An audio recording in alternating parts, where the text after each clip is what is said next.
આપણે અહીંયા 500 ગ્રામ પરવર લીધા હતા અને એ રીતે આપણે એનો એક તપેલીમાં આપણે 1 કપ પાણી લઈશું, એને ગરમ કરવા મૂકીશું, ગેસ ઓન કરી દઈશું અને એની અંદર આપણા પરવર 5 મિનિટ માટે આપણે એને કૂક કરી લઈશું. આપણે ઢાંકી અને 5 મિનિટ માટે કૂક થવા દઈશું. બીજી બાજુ કઢાઈ એક લઈશું, આપણે એક પેન, એને આપણે ગેસ ઓન કરી દઈશું અને એની અંદર આપણે 4 ડોકલી તેલ મૂકી દઈશું. ડોકલી આપણે તેલ લઈ લઈશું, આની અંદર તેલ વધારે જોઈશે.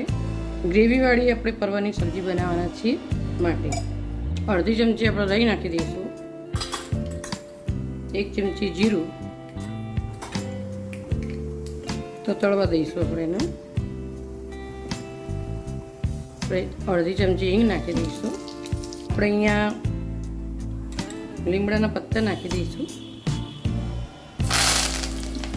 અને 2 ચમચી આપણે ધાણા જીરું નાખી દઈશું. ગેસની ફ્લેમ ધીમી કરી દઈશું. 2 ચમચી આપણે ધાણા જીરું નાખી દઈશું, હળદર નાખી દઈશું અને અહીંયા ટામેટાં પણ નાખી દઈશું, ડુંગળી પણ નાખી દઈશું. અહીંયા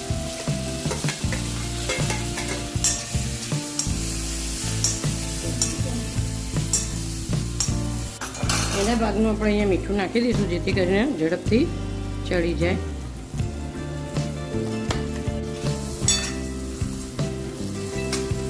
કૂક થવા દઈશું ઢાંકીને 2 મિનિટ માટે કૂક થવા દઈશું આપણે ધીમે તાપે. હવે આપણે જે પરવરને 5 મિનિટ માટે આપણે કૂક થવા માટે મૂક્યા હતા એ આ રીતે સરસ રીતે થોડા કૂક થઈ ગયા છે. એને આપણે પાણી સાથે જ આની અંદર ઉપયોગ કરવાનો છે, એને આપણે એડ કરી દઈશું.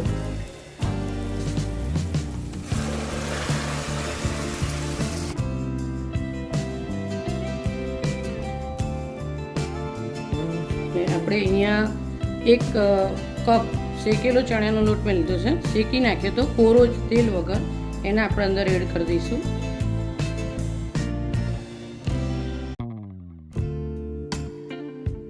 અને એની અંદર આપણે મસાલા કરી દઈશું, લોટના પ્રમાણના મસાલા જ કરી દઈશું. અહીંયા હળદર નાખી દઈશું અડધી ચમચી, કાશ્મીરી લાલ મરચું છે આપણે અંદર એડ કરશું 3 મોટી ચમચી, અને મીઠું આપણે આગળ નાખેલું જ હતું એટલે આપણે આટલું જ ઉપયોગ કરશું લોટના ભાગનું.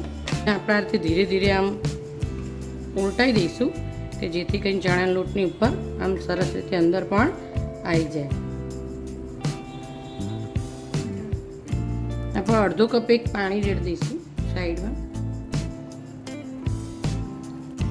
અને એને કૂક થવા માટે 5 મિનિટ માટે મૂકી દઈશું. હવે આપણે એની ઉપર 1 લીંબુનો રસ આપણે નાખી દઈશું અને એને ખટ્ટું મીઠું બનાવવા માટે મેં અહીંયા 1 મોટી ચમચી ખાંડ લીધેલી છે, એ પણ આપણે એડ કરી દઈશું, હલાવી દઈશું. આપણી ગ્રેવીવાળી પરવરની સબ્જી તૈયાર છે. 2 મિનિટ માટે આપણે એને ખાંડ વળે એટલી વાર આપણે એને રવા દઈશું. અડધી ચમચી આપણો ગરમ મસાલો નાખી દઈશું, આપણે અંદર કોથમીર એડ કરી દઈશું. તો આપણી પરવરની ગ્રેવીવાળી સબ્જી તૈયાર. ખૂબ જ સ્વાદિષ્ટ અને ચટપટી ગ્રેવીવાળી સબ્જી તૈયાર છે. મિત્રો, આપણી સરસ સબ્જી ગ્રેવીવાળી સબ્જી તૈયાર છે. એને આપણે સર્વ કરી દઈએ. તો આપણે એને કોથમીરથી ગાર્નિશિંગ કરીએ. ખૂબ જ સરસ આપણી ચટપટી બેસનની પરવરની ગ્રેવીવાળી સબ્જી તૈયાર. મિત્રો, તમે પણ આ રીતે સબ્જી બનાવજો.